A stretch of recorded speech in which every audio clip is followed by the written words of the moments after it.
Details of crimes committed by those on parole. Viewer discretion is advised. This program contains strong language and graphic details of crimes committed by those on parole. Viewer discretion is advised.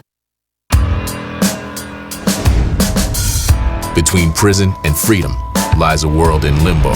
Parole. If you don't do nothing, Elaine, I'm gonna do something.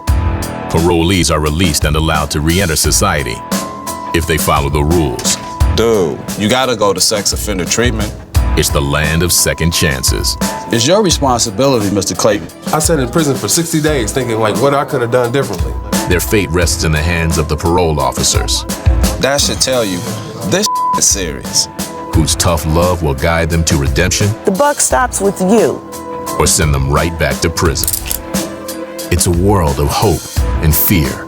I'm nervous because I don't want to go back. Can they make it on the outside?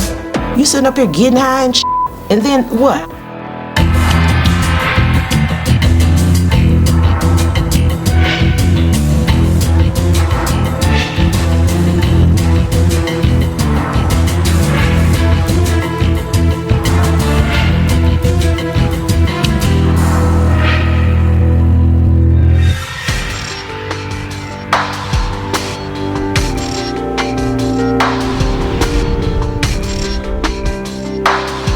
Women is the hardest caseload to supervise because women have so many issues. I'm a crackhead, I'm a heroin addict. Yeah, you all of those things. Agent Denise Jackson plays many roles in her parolees' lives. Who beat you up? The girl and her boyfriend. From enforcer to counselor to parent. Sometimes these barriers go so deep from childhood of being molested or being sold for drugs. I got pregnant at 13, he raped me and I got pregnant and my mother didn't believe me. You just can't look at them and look at what they did. Why the hell would you want to have a drink when you got a history of substance abuse? A lot of times it's much deeper than what meets the eye. Okay, see you in a minute. This morning, Denise drives to see the new home of 27-year-old parolee Elena Lane for the first time. Elena served a year in prison for possession of cocaine and has been on parole for almost 18 months. Elaine has lived a very hard childhood life because her mom and dad weren't in her life. Her dad is incarcerated and he's been there since she was approximately 5 or 6. And when her dad went to prison, her mom just walked away from her and the rest of her siblings. Elena lives a transient life with her 2 young sons. Elaine really needs a permanent residence. She was living with her sister in her sister's dining room with a mattress. But prior to that, she lived with a cousin. Prior to that, she lived with a friend. I hope it ain't that house right there. What the? I'm pulling up to Elaine's house. I see a lot of trash, garbage, old furniture and stuff. I see some people hanging out, which is not a good sign. Denise makes her way to the front door. Jackson. Hey, Elaine. Hey, Stinker. He is adorable. And how's he going? He's doing fine. I'm doing fine. What's his name? Rashad Nathan. Where's the dad at? His daddy came over yesterday for 5 seconds. You guys back together? No. He's with his other baby mom. How you feel about that? I feel fine. It's okay with me. He needs AA meetings. Yeah, and you need some birth control. Did they put you on birth control? Yes, I'm on the side. Yeah, you need to be because right now, Elaine, for you to have another baby, can't afford that right now. You know what I'm saying? I know. Where the baby sleep at? Right here? He sleep with me. He sleep with me. You got a bed? We threw all our bed. Well, I had a bed, but we threw them all out. Because his other bed, I broke it for some kind of reason. Don't know how I broke it. The house is nearly empty. There was no crib. There was no milk. There were no toys. There was nothing in that house that says that a kid lives there. Months ago, Denise signed up Elena to earn her high school diploma through a free charter school called the Excel Center. It took me approximately 6 months to get her in school. Once she got in school, she enjoyed it. I talked to your teacher, and he was just so proud of you, and I was proud of you too, because I didn't think you were gonna do it. You literally caught the bus at 9 months pregnant from one side of town to the other side of town. But since going on maternity leave, returning to school has been the last thing on Elena's mind. So since you've been out of school, have you been going over paperwork and stuff like that? No, because I don't know what class I was supposed to take this semester. Do you have the grades from your last semester? Why not? You know, it appears right now that she kind of want to drop out or something because she's been out too long.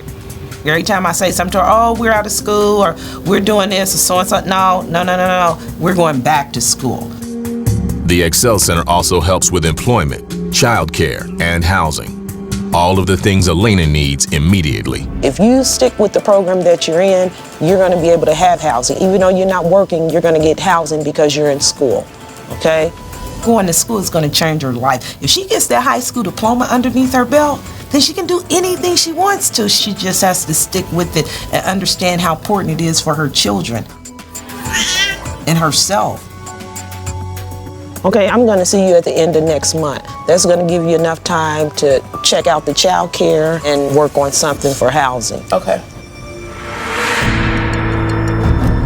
It's very dangerous being a parole officer. Well, the simple fact that you're dealing with criminals on their turf. Bring me something showing that you're going to your AA meetings. But I'm always cautious because you never know what's going through someone else's mind. Parole agent Tony Green spends his days face-to-face with hardened criminals. I have guys that have committed violent crimes in the past. Were you in a fight or something? Shootout? Yeah. Green goes by the book, and when they break the rules, he won't hesitate to send them back to prison. The fact that you obtain new charges, that you have violated your conditions of parole. Ultimately, we stand in the way of somebody's freedom. This morning, Agent Green is meeting with parolee Terry Clayton. Green and Terry have a history. Terry is fresh off a 60-day stint in the Marion County Jail. Green sent him back behind bars after he violated a rule of parole. All right, Mr. Clayton, when were you released? Yesterday. Nationally, 16% of all parolees go to jail due to a violation. Okay, look like they continue you on parole. Okay, you know what that means? Means I'm back. I had violated him, so he had an attitude. You understand why you got locked up last time, right? No, absolutely not. No idea. Okay, I'm gonna go back over it with you again so you won't have no misunderstanding. I need to know where you are at all times. I left word for you to come see me, and you didn't get that word. That's a red flag. You're not staying there. Parolees must stay at their registered address every night or risk going back to jail. Terry Clayton learned this the hard way. You calling me a week later, 2 weeks later, that's too late. No, that's not what happened, Mr. What Green. happened? What happened was, I called you. I told you I was at the Willow Mission. Your exact words to me was, if I call you or if I come down there, you better be there. I said, I have no problem with that. I stayed there 3 days. In the 3 days that I was there, it was so depressing. On my second night, I left a message on your voicemail. I said, Mr. Green, I said, I'm going to move out of the Willow Mission. I said, I don't know where I'm going to be staying. It's either going to be on LaSalle or it's going to be on State Street. You must have permission before you change your residence or your address. If you violate those conditions of parole, then I don't violate you. You violate yourself. You can't go 2 or 3 days and I not know where you at. That's a violation. So that's why you were violated. That's my whole thing. Why do you guys not just call a person and say, hey, Terry Clayton, where are you at? I'm looking for you. Instead of going through the whole process of locking the person up, you know what I mean, destroying their lives and taking them to prison. You didn't hear me. I went through all the steps to locate you. It's your responsibility, Mr. Clayton. It seemed like to me that you still blaming. I'm not blaming nobody. Somebody for you. I'm not blaming nobody but myself. Yeah.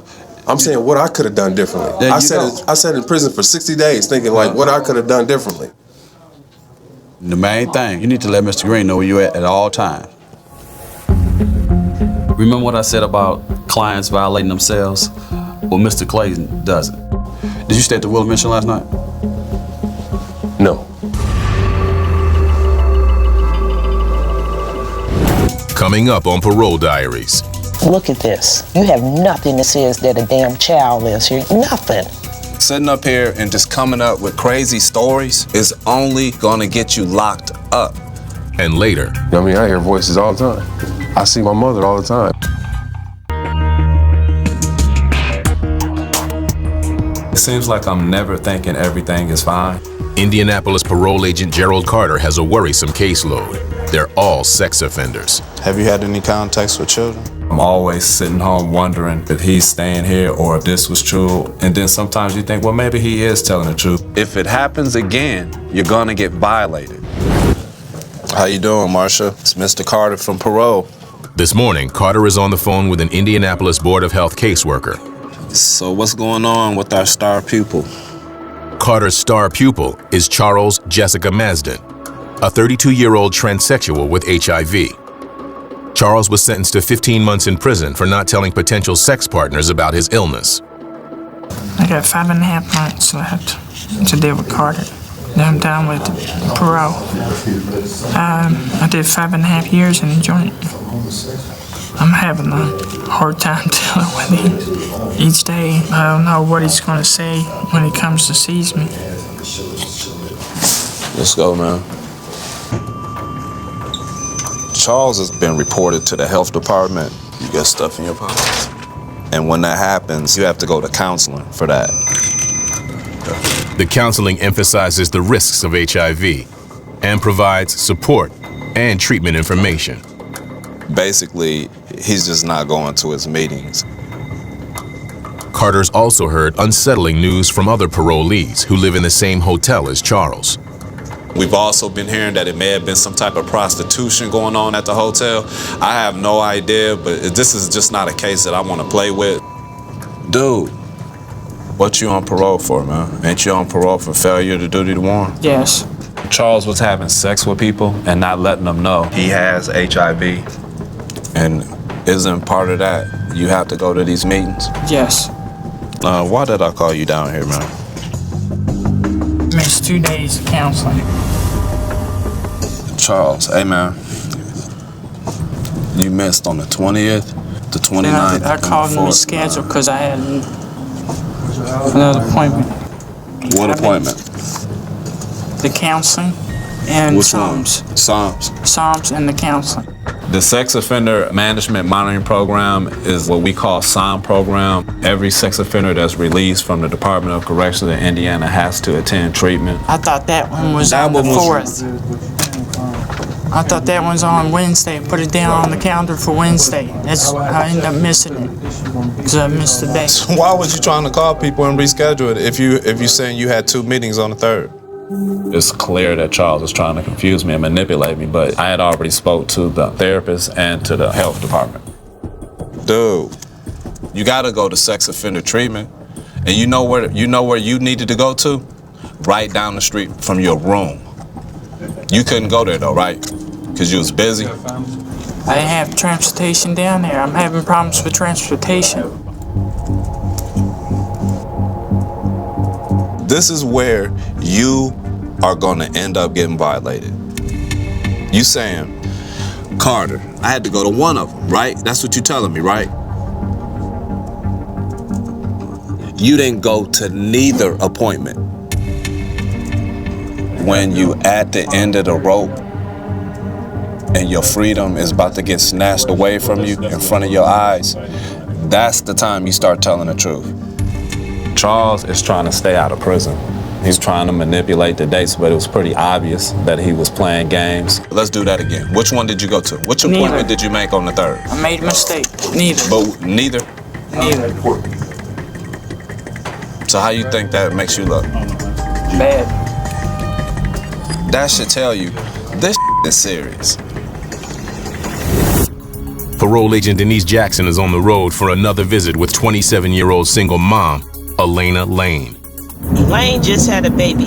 I'm basically doing a follow-up to see if she has any sort of daycare because Elaine also has another baby that's approximately 1 year old. On their last visit, Denise ordered Elena to seek housing and child care assistance from her school. Because without child care, there's no way you can go back to school. Today, she'll find out if Elena has made any progress. Jackson, parole. Is Elaine here?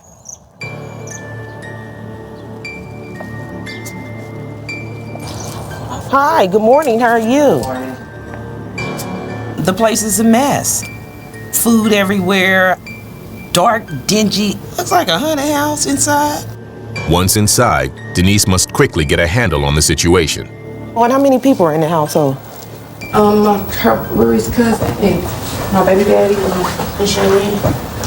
Your baby daddy. He's in your bedroom? He's here? Yeah, he's in this room. You have 2 men here? Yeah. Elena is on parole for a drug possession charge. 23% of all Indiana parolees serve time for drug crimes. I feel that something's uneasy. I got 2 men in bedrooms, and then looking further into the house, you had clothes everywhere, the mattresses on the floor. It was horrible. Elaine, you got to do better. You live in pillar to post, always living with people. Pillar to post means Elena runs from one disaster to another, living a life with no answers, but plenty of excuses. I don't know what to say because this is unacceptable, Elaine. You have nothing that says that a damn child lives here. Nothing. Have you found childcare? Right now they're with my cousin. Both of your children? Mm-hmm. Is your baby daddy helping you out? Mm-hmm. When I'm talking with Elaine, I get that feeling that something more is going on. Be honest with me. When the last time you smoked a joint? I smoked a joint like this last week.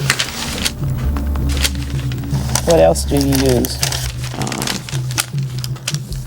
Powder. Cocaine? Yeah, not crack. With all your barriers, Elaine, adding drugs is not a good thing. As a parole officer right now, CPS can come and take your children. CPS is Child Protection Services.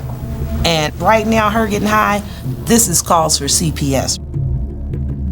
I wouldn't want that to happen because I know what you've been through. But it appears to me as if you really don't care. Because look at this. This is unacceptable and you're doing drugs. CPS will come and take your kids away from you. Elena's kids could grow up without their mother, just like she did. You're gonna continue this cycle of what your parents have set up for you, and that's not cool. That's not fair for your children. And I'm gonna see you this day in my office because you know what, Elaine? If you're not gonna do anything to protect your kids, you need to protect your kids, and you're not protecting your kids. You sitting up here getting high and then what? I'm not protecting if they come home not because you're doing cocaine, you're doing marijuana. If they come home, where are they gonna play it? In that stuff? Right here? Where? I want you in my office April the 9th. Because this is crazy, okay? You gotta do better. Elaine, you got to protect those babies, and you're not doing a very good job of it. Hey, Miss Jackson. Okay, well, let me sit out the door. Walk me to the door. I'm gonna have her come in a couple of weeks to give her a drug test. She admitted to doing cocaine and marijuana, but the cocaine should be out of her system then. That's just one violation. I mean, if I know that she has an issue, then I'll do a follow-up. So right now, I'm gonna try to help her. Coming up on Parole Diaries. Everybody in the house is getting ready to be in trouble, big trouble. You know your history. You know when you ain't on your meds, you may do some things that may get you in trouble, correct? Right. And later. If he tries to leave, you let me know. Okay. All right.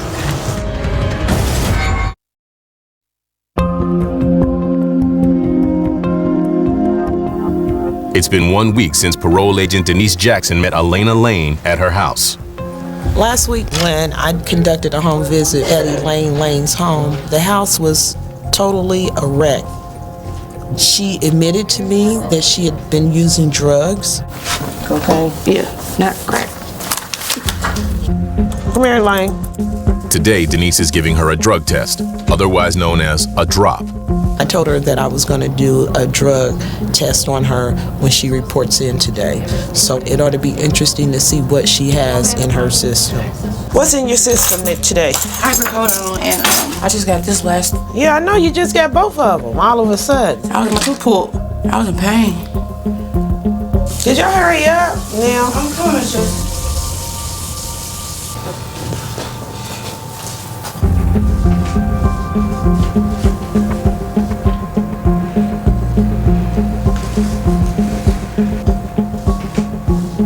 The test is positive. She tested positive for some drugs, but she has a prescription for them, so I'm taking Elaine with me. The prescription explains the positive drop. So Denise turns her attention to Elena's troubling situation at home. Okay, Elaine, what exactly is going on in that house? Nothing. Yes, it is. Yes, it is. Everybody in the house is getting ready to be in trouble, big trouble. If you don't do nothing, Elaine, I'm going to do something. Seriously, I don't see nothing that says that a kid is living there. Nothing. No bed in there already. Oh, you want us to go over there right now? Is it there? Is it put up No, right I gotta now? pick it up. My friend gave me a bed. Elaine has excuse after excuse after excuse. Denise is doing everything she can to keep Elena out of jail and with her sons. Elaine, the only thing I'm doing is trying to protect your kids and trying to stop the rotation that you continue in this thing. With your parents. With your parents. Nothing with my parents. Nothing. I'm not them. I will never be them. Okay. Neither one, none of them. You already had your first baby when you got out. Now you got a second baby. You need to break that cycle. I'm not trying to continue no cycle. If that was the case, Mr. I'd be out here still doing charges, getting charges, but I'm not. But I'm not. Elaine, I don't give a shit. I don't want to hear no excuse, because if not, then I will be calling Board of Health and CPS. I'll call everybody. I had to do a lot of threatening with Elaine to push her. And if it comes down to me or you, it's going to be you, Elaine.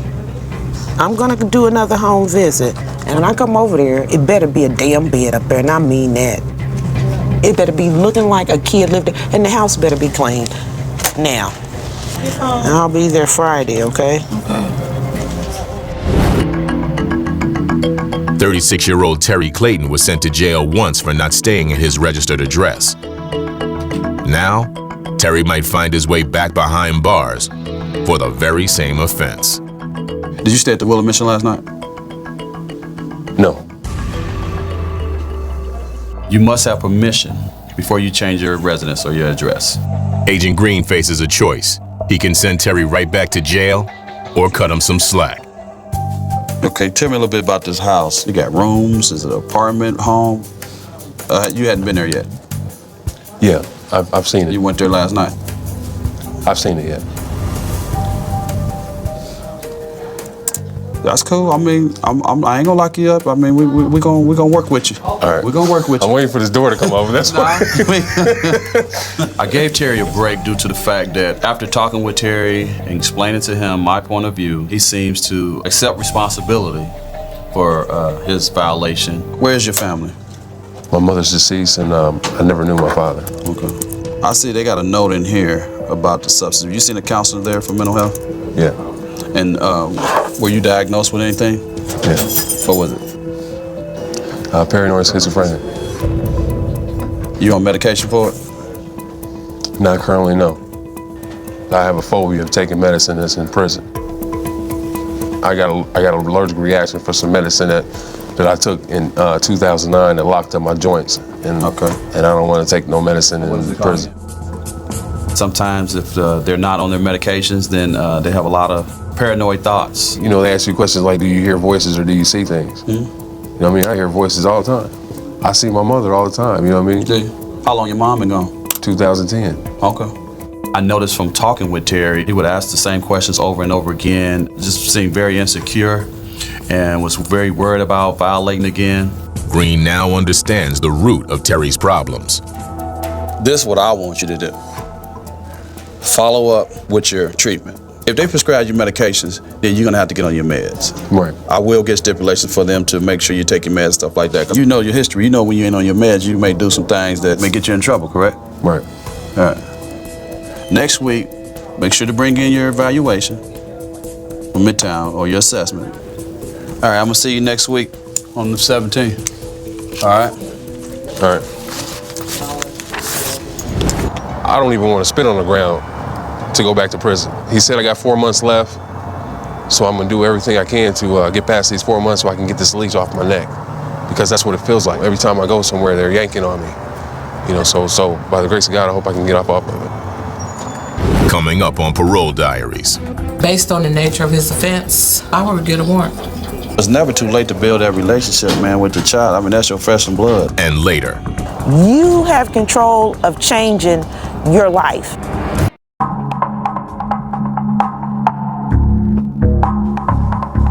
Parole agent Gerald Carter has a problem with HIV-positive transsexual Charles Jessica Masden. Right now, he's blowing off the counseling sessions and sex offender treatment. You didn't go to neither appointment. I didn't have transportation down there. I'm having problems with transportation. And that's what got him in trouble. Hey, man, go out in the lobby, man. Have a seat, man. Don't go nowhere. Just continuing to let him roam the streets while he's on parole is not really something that I feel like that I can do, so. I don't know what's going to happen. I'm nervous because I don't want to go back. With the public safety at risk, Carter goes to his supervisor, Renee Henderson, to request a parole violation warrant. Remember the guy that we talked about that was dressing as a woman? We had the issue with, and we sat down with the health department and we talked about his meetings and how he needed to go. He's on parole for failure of carrier's duty to warn. Right. And he's refusing, he's just not going to the meetings. Based on the nature of his offense, I would get a warrant. What's his name? Master. They haven't been giving me a chance to sit there and make it out here, so I'm just wanting to automatically just throw me back in and just give up, you know. Is there any way you can give her a note to call me as soon as she can? And it's regarding Charles Masden. She's in meetings, so they're gonna give her a note. So just have him hang tight here, don't even let him leave. Okay. Arresting Charles could turn into a scene. That's always a possibility that they may try to leave. That's happened before. You know that guy that just came out from seeing me? Yeah. Guy that's kind of dressed like a girl, kind of. If he tries to leave, you let me know. Okay.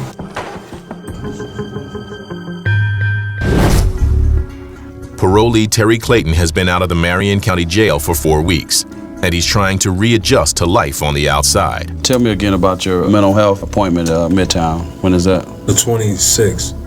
Okay. Today, Agent Tony Green is meeting with Terry to help the parolee get back on track. How's your job search going? Where have you applied? The recycling place in the foundry. Also, the unemployment office, they're hiring for a forklift. If a guy can find employment, they're less likely to commit another crime. What's going on with your girlfriend? Are you trying to rekindle that? Or? No, that's over with. And how old is his son? 11. And where is he? He's with his mother. When you've been out of your son's life for so long, you know what I mean, many years going back and forth to prison, your son grows up without you. I think it's very important that clients get back into touch with their families. I was going to school with him and stuff like that, and, you know, sitting in there on him with the schoolwork and trying to help him out with the schoolwork and things. And you don't want to try to continue that? Yeah, I do. I was asking him, do you want me to come to the school? And he was like, no. I was like, what do you think I'm gonna embarrass you or something? He's like, no, it ain't that. And I was like, he's like, I'm doing good, so, you know, so you ain't got to come up there. So I do it anyway. Yeah. He's the child. Right. You're the parent. You must teach the kid. It's never too late to build that relationship, man, with the child. I mean, that's your flesh and blood. So, you know, keep that a goal. Make that a goal. I will be doing the home visit next week, so do not work next Thursday, okay? No questions. I'll see you at your home. Make sure you're there. Yeah. Coming up on Parole Diaries. So it ought to be interesting to see what I find today at her home. Okay, well, you come outside. At Actually, let me go in. I want to see. I want to check out this home and make sure that it meets its conditions of parole. And later, Hands on the table. Think about that.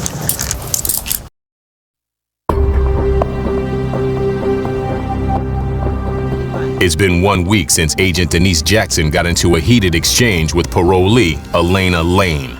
I'm not trying to continue no cycle. If that was the case, I'd be out here still doing charges, getting charges, but I'm not. If it comes down to me or you, it's going to be you, Elaine.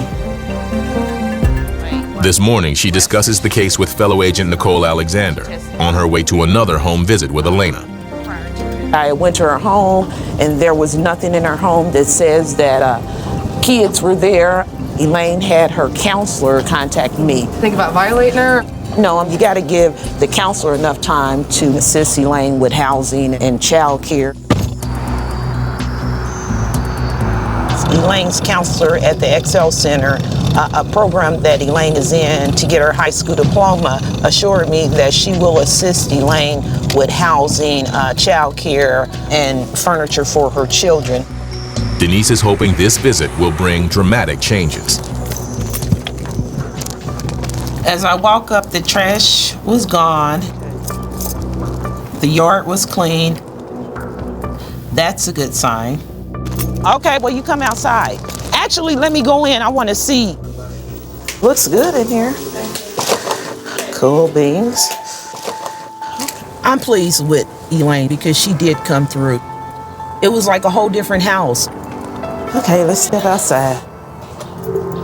Denise may be finally getting through to Elena. Okay, Elaine, what's going on with you? For the past 3 weeks, I've been having headaches. I don't know where they came from.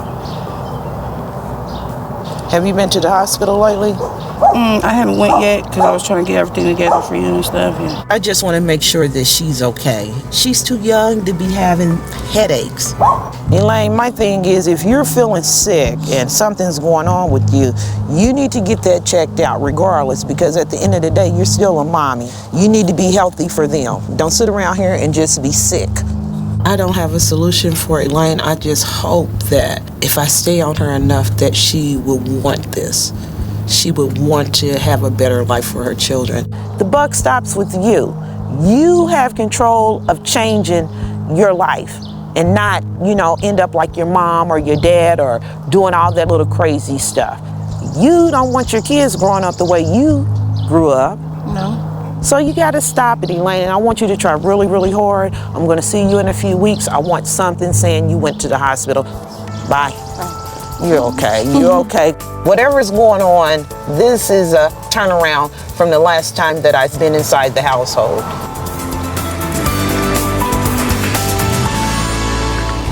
Agent Tony Green is on his way to parolee Terry Clayton's first home visit.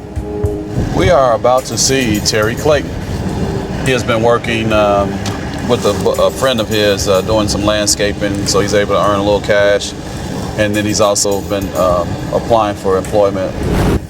Agent Green sent Terry back to jail for a parole violation, but he recently learned that mental illness was an influence on Terry's behavior. Paranoid schizophrenia.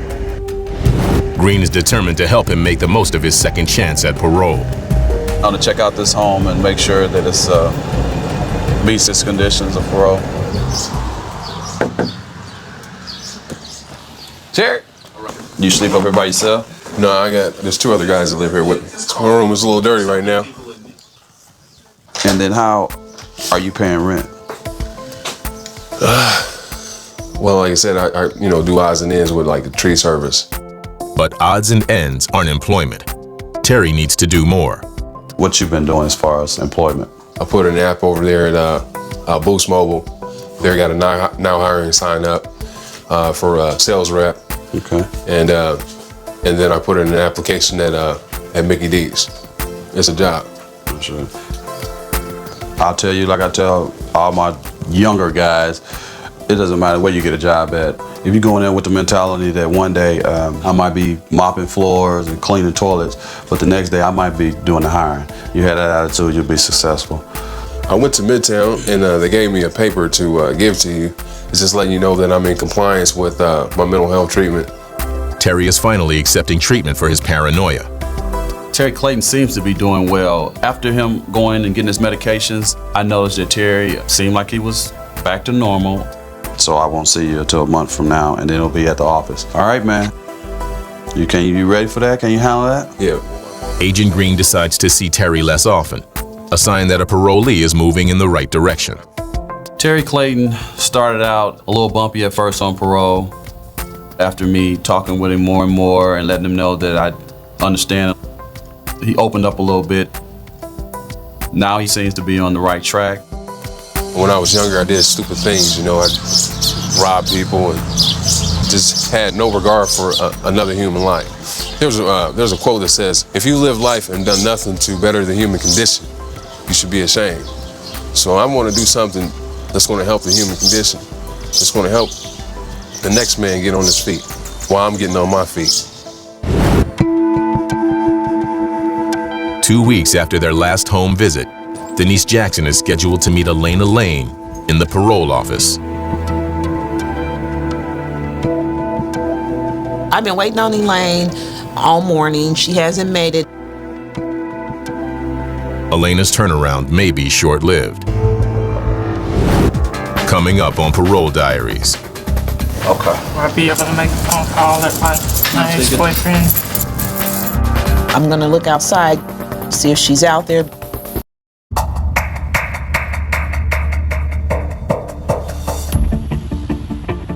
Parole agent Gerald Carter is ready to arrest transsexual Charles Jessica Masden. Here's your warrant number. Get them ready. Charles went to prison for not telling his sexual partners he is HIV positive.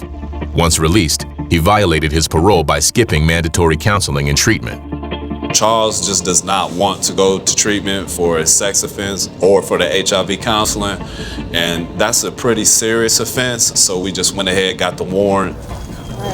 So you just wanted to grab him now? Yeah, while they're here. Okay.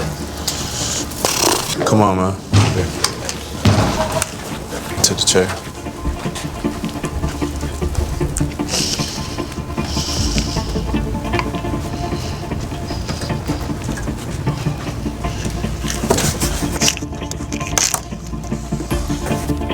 Agents move in to arrest Charles. Hands on the table. Drop that.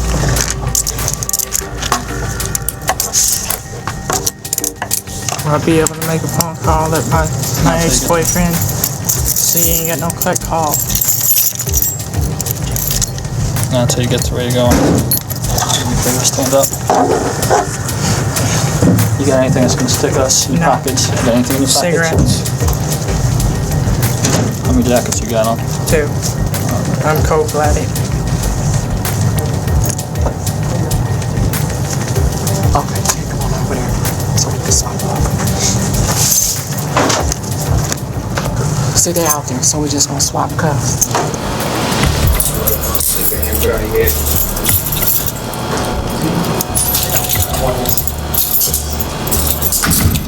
Charles is a safety hazard to the community. Nothing in your hair, right? Nothing in my hair. That's why I wanted to get him off the streets as fast as possible. Charles Masden is hereby ordered that said person be arrested and retaken, and that said person be held until such time as said person may be placed in the custody of an agent of the Indiana Department of Correction. Can you call my ex? Because he ain't got a click call number. Just call his cell phone number, tell him to get locked up. What about the stuff in your hotel room? Everything's packed up. I knew what was going to happen today, so I packed. All right, man. Charles appears resigned to his fate. Looks like we're both going to the same place, huh? Every client that come out to me doesn't think they should be on parole for a sex offense. All I try to do is tell them the importance of following the stipulations. If they don't do that, they will probably be violated. When I get out, I won't have parole and probation. I won't have none of it, so I'd just rather just do my time than just be free from this. Don't have to deal with this. Don't have to deal with Carter no more. When I do my time in jail. For Charles, a life behind bars is preferable to living within the structure of parole. Maybe he does want to be in prison rather than be on parole with me. Being on parole with me, you're going to have to follow the rules. All right, Charles, you ready? Are we gonna make it? God, I'm gonna miss the fresh air. If you don't like following the rules, then 9 times out of 10, you're going to get sent back. Carry yourself. Everybody that comes on parole with me know that. These are not Carter's rules. They're the parole stipulations for sex offenders. I just enforce them.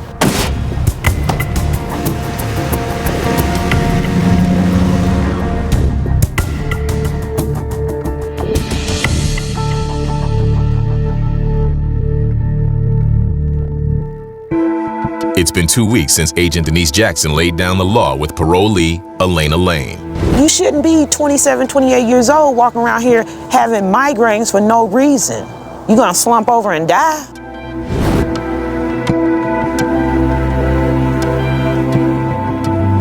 With the office closing soon, Elena is in danger of missing her scheduled office visit, a violation of her parole. I've been waiting on Elaine all morning. She hasn't made it. I'm gonna look outside and see if she's out there.